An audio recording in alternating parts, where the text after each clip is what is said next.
தமிழராஜ் பார்த்துட்டு இருக்க எல்லாருக்குமே வணக்கம். சீமானவர்கள் ரொம்ப கடினப்பட்டு இந்த உழைப்பை கொட்டி சீமானவர்கள் ரொம்ப கஷ்டப்பட்டுட்டு இருக்காரு அப்படின்னு நம்ம சொல்லலாம். இதெல்லாம் யாருக்காக அப்படின்னு பார்த்தீங்கன்னா எல்லாம் மக்களுக்காகத்தான் அப்படின்றது ஒன்று இருக்கு.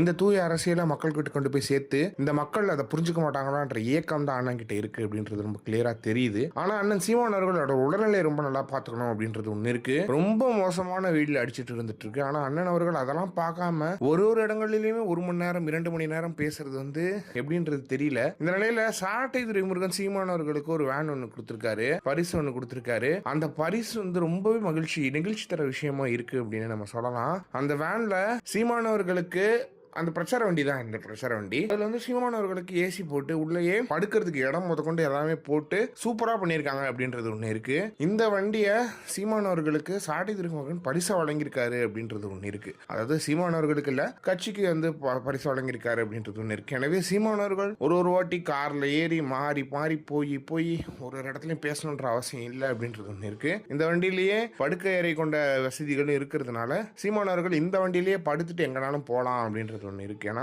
ராயபுரத்தில் நைட்டு பேசுறாரு, காலையில் எந்திரிச்சு பார்க்குறேன் நான், அவர் கன்னியாகுமரியில் பேசிட்டு இருக்காரு அப்படின்றது ஒன்று இருக்கு. ராயபுரத்துலேருந்து அதாவது காஞ்சிபுரம் வர்றதுக்கு இவ்வளோ நேரம் ஆகுதுன்னா அவர் நைட்டோட நைட்டாக கன்னியாகுமரி போய் காலையில் 10 மணிக்கு பேசிட்டு இருக்காரு அப்படின்றது ஒன்று இருக்கு. கடைகோடிக்கு ராயபுரம் கடைசி, அதாவது தமிழ்நாட்டோட கடைசி ராயபுரம், அந்த தமிழ்நாட்டோட கடைசியிலேருந்து அந்த எண்டுக்கு போறாரு, அப்படியும் போய் பேசிட்டு இருக்காரு அப்படின்றது ஒன்று இருக்கு. எனவே இந்த மனிதரை தோக்க விட்டீங்கன்னா நீங்க யாரை வெளில வைக்க போறீங்கன்னு தெரியல. ஏசிக்குள்ளே உட்காந்துட்டு மக்களை கீழே விழ வைக்கிற அரசியல்வாதிகளையா, இல்லைன்னா ஏசிக்குள்ளேயே உட்காந்துக்கிட்டு கொள்ளையடிக்கிற அரசியல்வாதிகளையா அப்படின்றத நீங்களே முடிவு பண்ணிக்கோங்க. எனவே இதை பற்றி நீங்கள் நினைக்கிறீங்க அப்படின்றத மறக்காம கமெண்ட் பாக்ஸ்ல சொல்லுங்க.